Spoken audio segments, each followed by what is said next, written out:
Hola, buen día. Bienvenidos a un nuevo segmento de Aprendiendo con Clenderlane Álvarez. Mi nombre es Clenderlane Álvarez y estudio en la Universidad Bicentenaria de Aragua, específicamente en la Facultad de Ciencias Jurídicas y Políticas. El día de hoy hablaremos sobre la medicina legal y sus ciencias auxiliares para resolver los crímenes.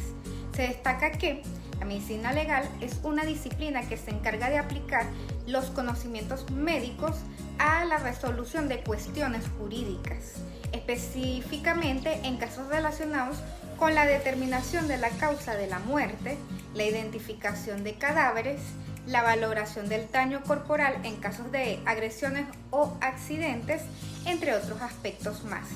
Para llevar a cabo estas tareas, la medicina legal se apoya en diversas ciencias auxiliares que le proporcionan información y herramientas para realizar su trabajo de forma precisa y objetiva.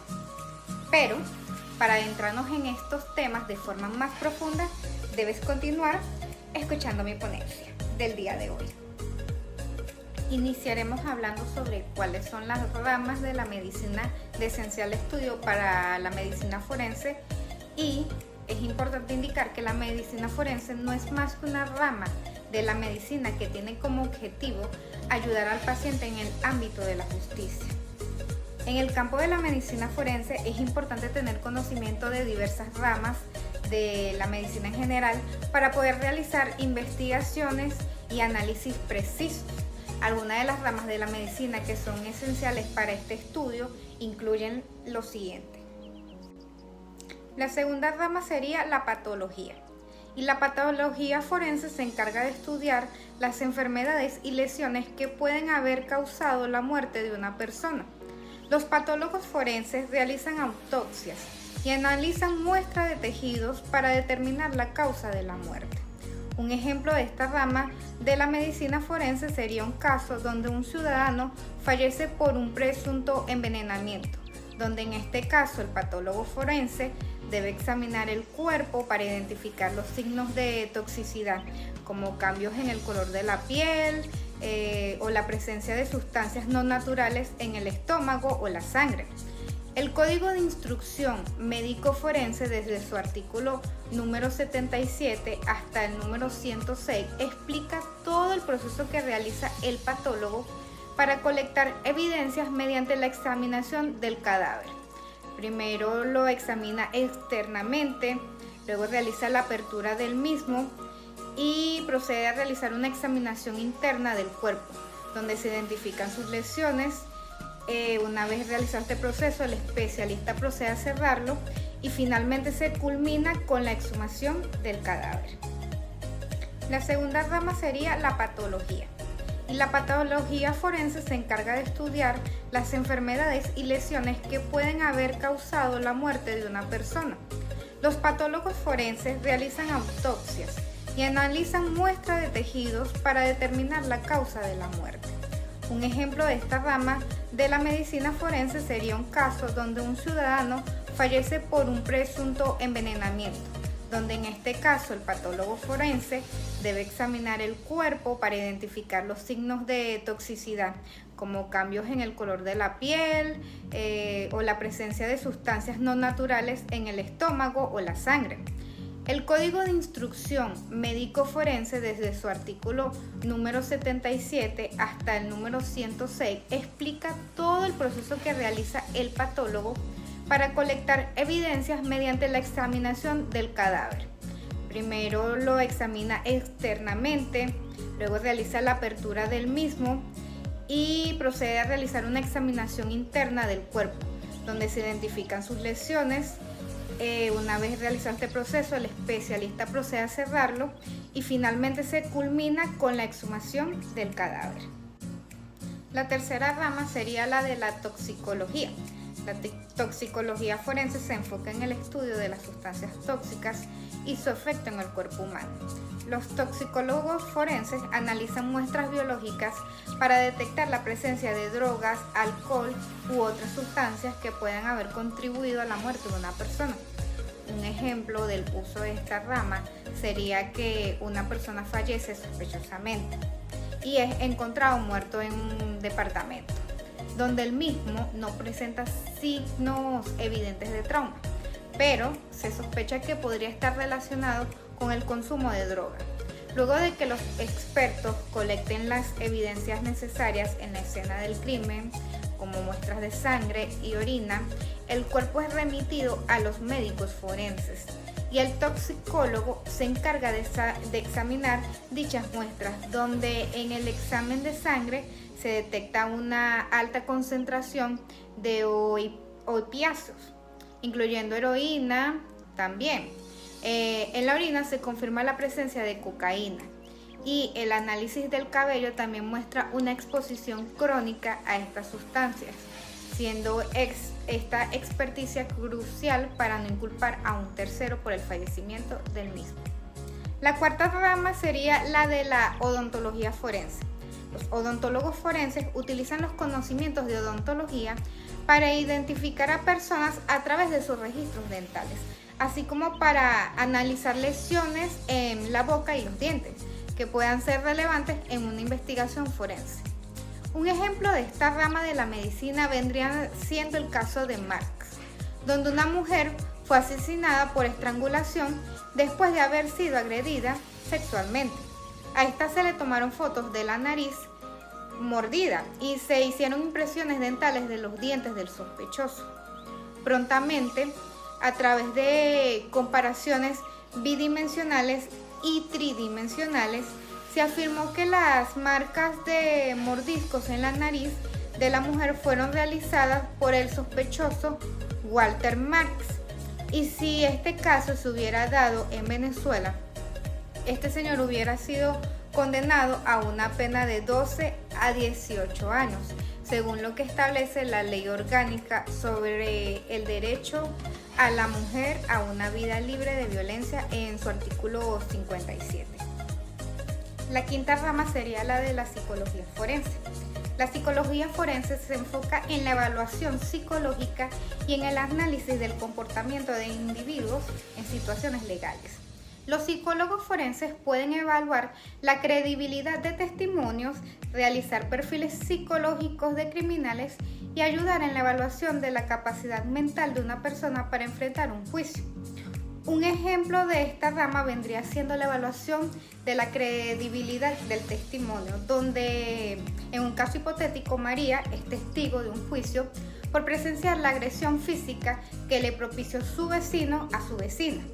Ya que ella había presenciado este caso, fue llamada a declarar, pero para comprobar si su testimonio es fidedigno, el psicólogo forense evalúa la credibilidad de su testimonio mediante una entrevista y analiza su comportamiento. Como éste observa signos de estrés postraumático, se da cuenta que su testimonio es creíble y aunque el mismo puede poseer algunas lagunas mentales, no se le quita lo fidedigno. La sexta rama sería la de la antropología forense. La antropología forense se encarga de identificar restos humanos a través del análisis de características físicas y óseas. Los antropólogos forenses pueden determinar la edad, sexo, estatura, origen étnico y posibles causas de muerte a partir de restos óseos. Un ejemplo en donde se puede implementar esta rama sería una situación donde un grupo de excursionistas encuentran restos óseos en un bosque y llaman a las autoridades competentes. Los antropólogos acá deben visitar la escena del crimen y documentar la ubicación de los huesos. Estos también observan si existe la presencia de depredación animal y cuál fue su exposición al medio ambiente. Procedente a ello, estos restos se llevan a los laboratorios para ser examinados.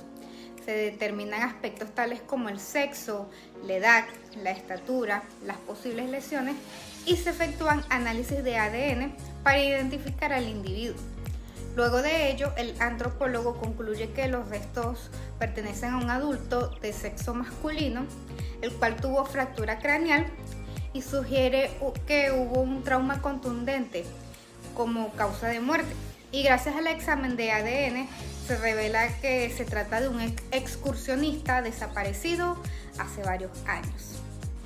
La séptima rama sería la de la psiquiatría forense. Esta se encarga de evaluar el estado mental de una persona en relación con un crimen o un incidente violento. Los psiquiatras forenses pueden ayudar a determinar la responsabilidad penal de un individuo o a evaluar su capacidad mental.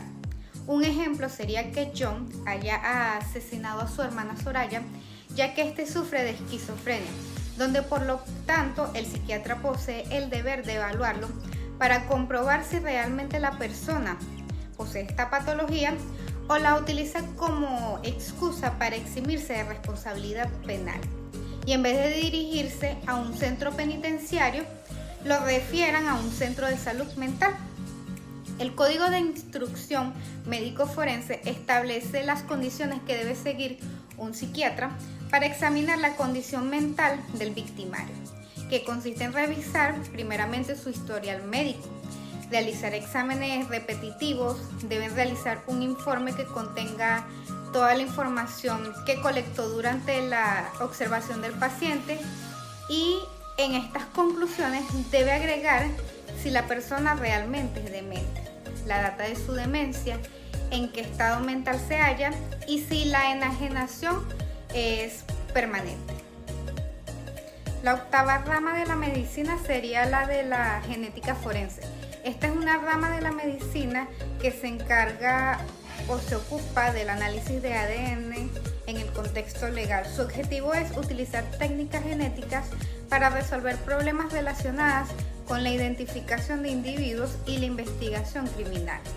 Un ejemplo del uso de esta rama sería que en un caso de homicidio sin testigos ni pruebas claras, una ciudadana que fue abusada sexualmente se le halla en el interior de su vagina restos seminales, donde gracias al análisis de ADN del mismo se logra encontrar al accionante del delito por medio de un análisis comparativo de los restos seminales hallados en la escena del crimen y de los posibles sospechosos, donde por lo tanto, como esta prueba es fundamental para inculpar al victimario, este recibirá la pena que más se acople al caso. Es momento de hablar sobre las causas de muerte por asfixia. Y la palabra asfixia es un concepto que alude a los inconvenientes para respirar o a la interrupción de la respiración. Esto se produce debido a el bloqueo que se genera en la tráquea o en la zona de la garganta, lo cual impide que el aire fluya. Se destaca que si la asfixia se produce por varios minutos, la persona corre un gran riesgo de fallecer. En medicina legal, la asfixia es un tema importante debido a su relevancia en caso de homicidios, suicidios, accidentes y otros eventos que puedan resultar en la muerte por falta de oxígeno. Algunas de las causas de asfixias relevantes en medicina legal incluyen lo siguiente. La asfixia por estrangulamiento. El estrangulamiento es una causa común de asfixia en casos de homicidio. Puede ocurrir por compresión manual del cuello, uso de cuerdas, cinturones u otros objetos para ejercer presión sobre la garganta. Un ejemplo de un caso relacionado con este tipo de asfixia sería el siguiente, donde se encuentra el cuerpo de una víctima en una habitación. Se presencian signos de lucha o forcejeo cerca del lugar donde se halló el cuerpo. Procedente a ello, el experto forense examina el cuello de la víctima, el cual muestra marcas de presión. También se muestra la presencia de petequias hemorrágicas, las cuales son visibles en los ojos y alrededor del cuello, destacando que estas pequeñas lesiones rojas son causadas por la ruptura de vasos capilares debido a la presión del cuello. También los labios y uñas de la víctima pueden mostrar cianosis, que no es más que una coloración azulada debido a la falta de oxígeno en sangre. Al final, el experto determina que la causa de la muerte se debe a que la tráquea de la víctima ha sido comprimida, lo que ha restringido el flujo de aire y oxígeno. Debido a este informe, se determina que el caso fue un homicidio doloso. La siguiente es la asfixia por sofocación. La sofocación se refiere a la obstrucción de las vías respiratorias, impidiendo que el aire llegue a los pulmones. Esta puede ser accidental, como en casos de atragantamiento con alimentos u objetos, o intencional, como en caso de homicidio por sofocación. Un ejemplo de este caso sería que unos individuos inexpertos secuestran a una niña y los mismos la introducen en la cajuela de un vehículo, con la boca tapada y las extremidades atadas. Como el viaje era largo y la ventilación era poca, esta niña fallece asfixiada por sofocación. Estos, al observar el evento, dejan el carro abandonado y prontamente dentro de él es hallada la niña y el cuerpo de médicos forenses examinan el cuerpo de la víctima, el cual demuestra signos de sofocación, cianosis y marcas en las manos por haber estado amarrada. El experto médico forense determina que la causa de muerte al final se debió por la obstrucción de las vías respiratorias y la falta de oxígeno conllevó a su muerte.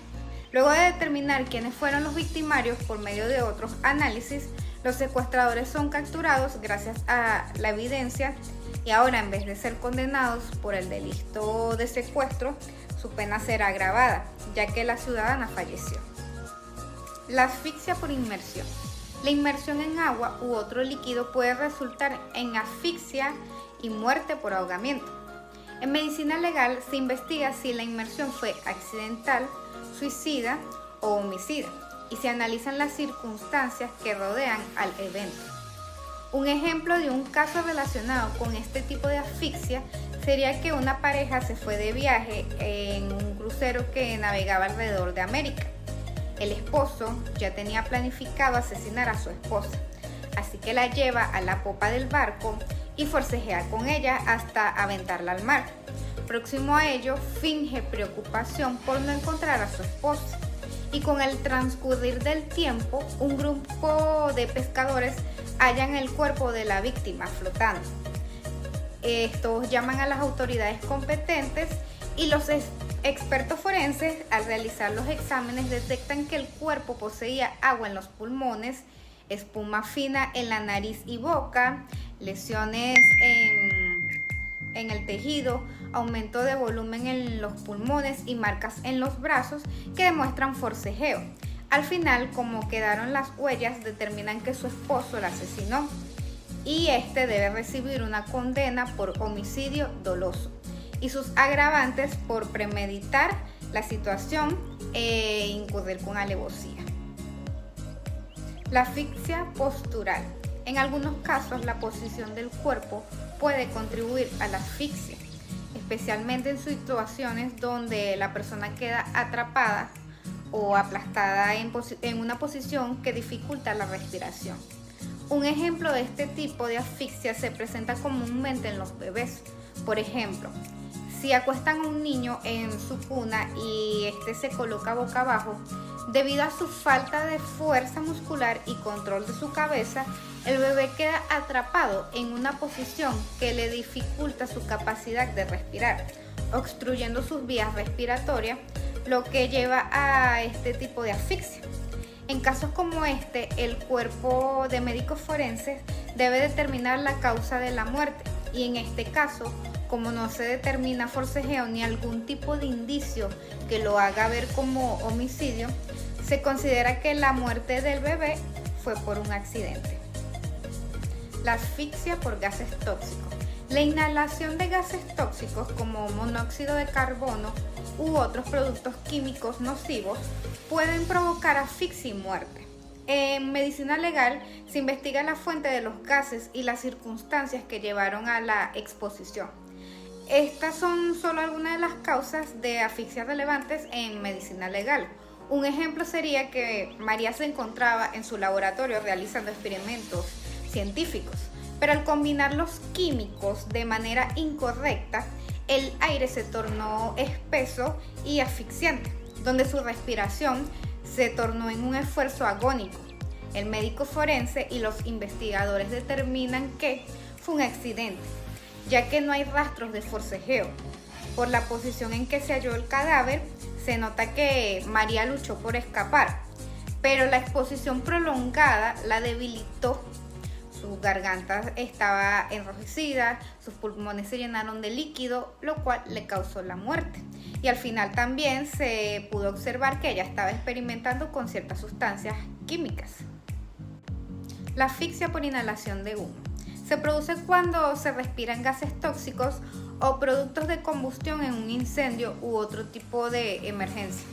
La inhalación de humo puede provocar daños en los pulmones y dificultar la respiración, lo que puede llevar a la muerte por asfixia. Un ejemplo sería que Elena quedó atrapada en un incendio provocado por su esposo en la cocina mientras ella dormía. Este huye del lugar, pero ella, al percatarse del calor y sentirse asfixiada por el olor, decide llamar a los bomberos. Y aunque las llamas no la alcanzaron, la falta de oxígeno la debilitó y hizo que la misma pereciera.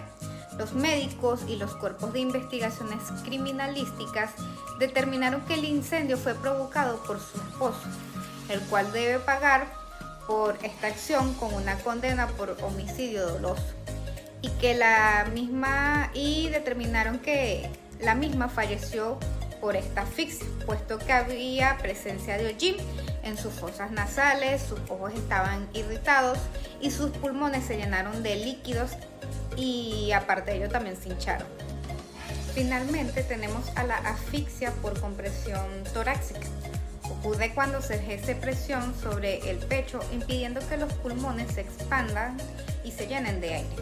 Esto puede deberse al aplastamiento o compresión del tórax en situaciones como accidentes automovilísticos, aplastamientos en multitudes o derrumbes. Un ejemplo sería que dos ciudadanos colisionen y en el impacto fallece uno de ellos debido a la presión del auto sobre su tórax, lo cual dificultó la expansión de los pulmones y la restricción del flujo de aire.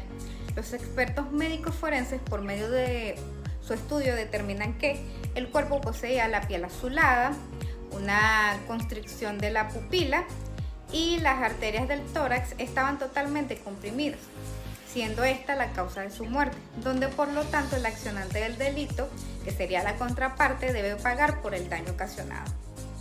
Es momento de hablar sobre la obstetricia forense. Esta rama, como área de estudio de la medicina legal, estudia la aplicación de todos los conocimientos obstétricos que van a ayudar en la investigación de los delitos contra la mujer durante el embarazo, el parto, el puerperio, contra los recién nacidos, como es el infanticidio, entre otros aspectos más. Esta rama de la medicina se centra en investigar y analizar las complicaciones médicas y legales relacionadas con los casos brevemente señalados. Estos obstetras trabajan en conjunto con otros profesionales de la salud y con expertos legales para determinar las causas de lesiones o muertes relacionadas con dicha rama.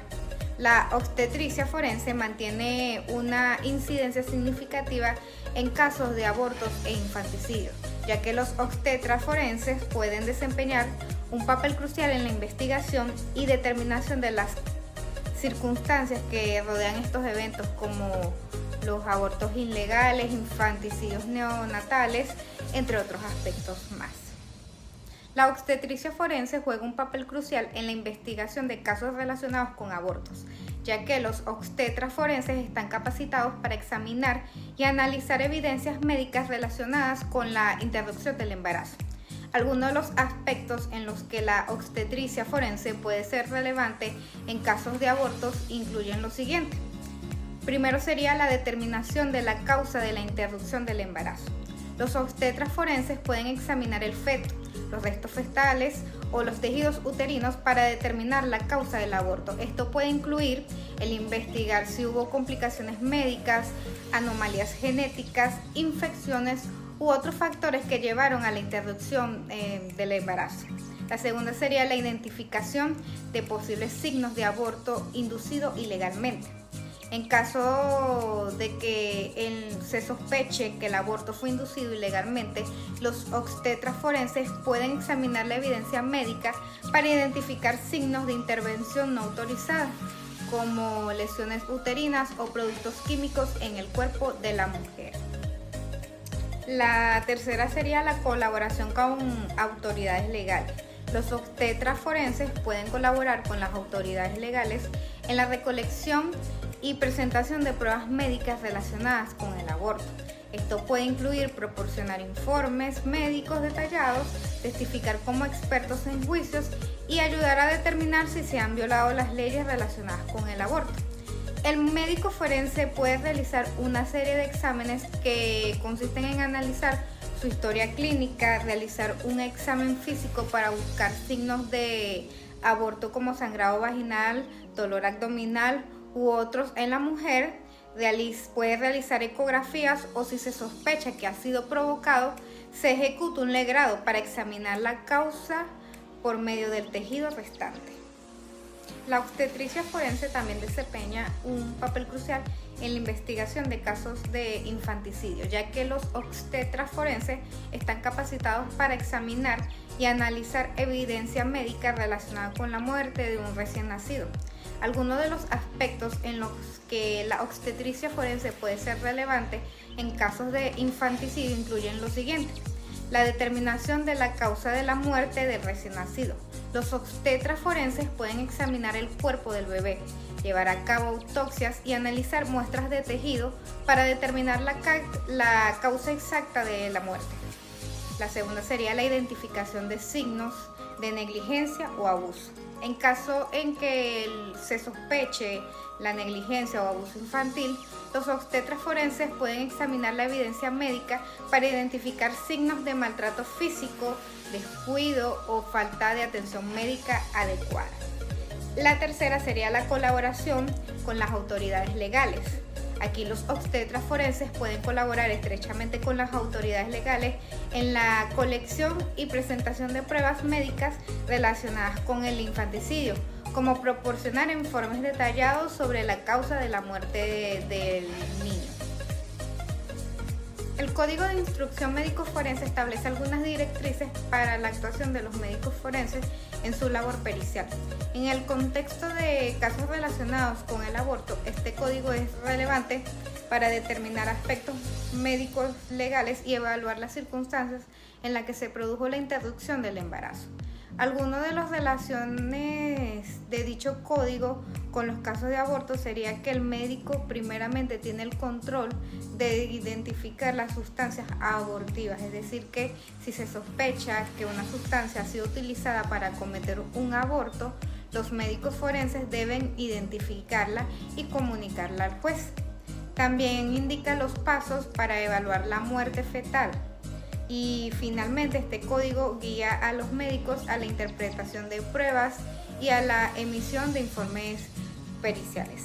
En el caso de un infanticidio, el médico forense realiza un procedimiento distinto, es decir, que directamente procede a realizar una autopsia en el menor de 1 año para saber si su muerte fue provocada por una agresión o por negligencia de un doctor, cuyos pasos se encuentran implícitos en mencionado código.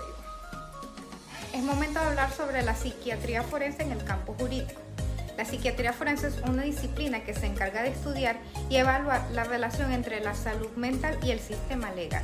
En el campo jurídico de Venezuela, la psiquiatría forense juega un papel importante en la evaluación de la capacidad mental de los individuos involucrados en procesos judiciales, así como en la determinación de su responsabilidad penal. En Venezuela, la psiquiatría forense se utiliza en casos donde se cuestiona la capacidad mental de una persona para enfrentar un juicio, su responsabilidad penal en un delito o su actitud para recibir una condena.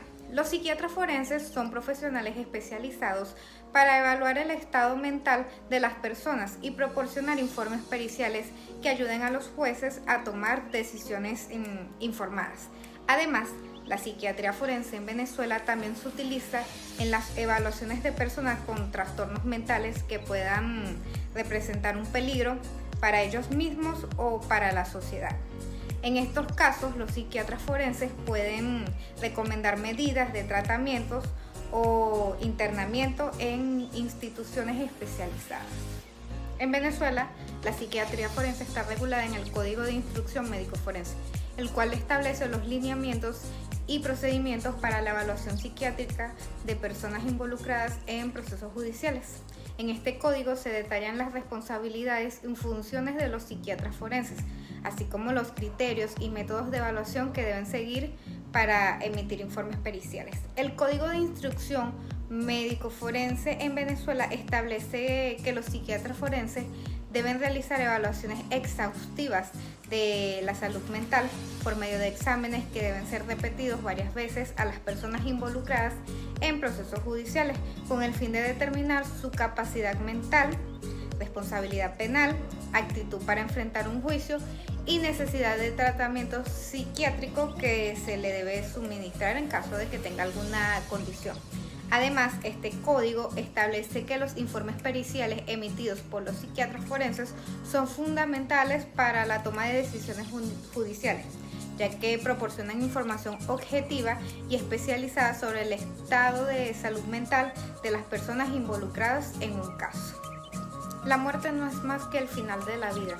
Desde un punto de vista científico, es el aumento de entropía o del gradiente de desorden dentro de los sistemas vivientes, donde eventualmente dicho desorden crece y el sistema colapsa. En la ley del ejercicio de la medicina no existe un artículo que defina lo que es la muerte. Sin embargo, en uno de sus artículos indica lo que debe realizar el médico afianzado a este tema. Los profesionales médicos y médicas, mediante acciones encaminadas a la determinación de las causas de muerte, el peritaje y asesoramiento médico forense, así como la investigación y docencia en las ciencias médicas, son varios de los deberes concatenados de la investigación de la muerte de una persona, es decir, las actividades que debe realizar un médico forense. Es decir que el médico forense posee el deber de identificar por qué razón ha fallecido un paciente, y también se resalta que este tiene el deber de ejecutar peritajes médicos forenses para ayudar a solucionar casos afianzados a la muerte de un individuo. El concepto de muerte en la Ley sobre Donación y Trasplantes de Órganos, Tejidos y Células en Seres Humanos se encuentra implícita en su artículo 3, numerales 11 y 12, el cual indica las definiciones sobre la muerte encefálica y violenta, donde la primera sería la pérdida absoluta e irreversible de todas las funciones encefálicas y del tallo cerebral. La segunda muerte se centra en indicar que es aquella muerte que ocurre a consecuencia de accidentes, suicidios u homicidios. Estas definiciones son fundamentales para los procesos de donaciones y trasplantes de órganos, tejidos y células en el país, ya que permiten establecer con claridad cuándo una persona ha fallecido y sus órganos pueden ser donados para salvar vidas.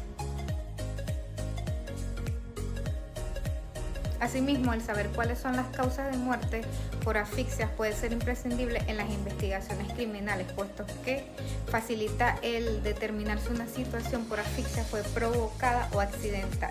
En este mismo orden de ideas se hizo mención de lo que establece el Código de Instrucción Médico Forense para enfatizar sobre las actuaciones que deben efectuar dichos especialistas. Y finalmente las leyes como la Ley de Ejercicio de la Medicina en Venezuela y la Ley sobre Donación y Trasplante de Órganos, Tejidos y Células en Seres Humanos explican que la función del médico forense es determinar la causa de muerte de un ciudadano y participar en los peritajes médicos, lo cual es de suma importancia para resolver crímenes, donde además se indica que si una persona fallece por medio de una muerte cerebral o por muerte violenta, sus órganos pueden ser donados a un tercero, donde aunque esto no mantiene relación con los crímenes, es importante que los ciudadanos que necesiten de estos órganos obtengan dicha información. Eso fue todo por el día de hoy. Nos vemos pronto y les invito a seguir investigando sobre el tema.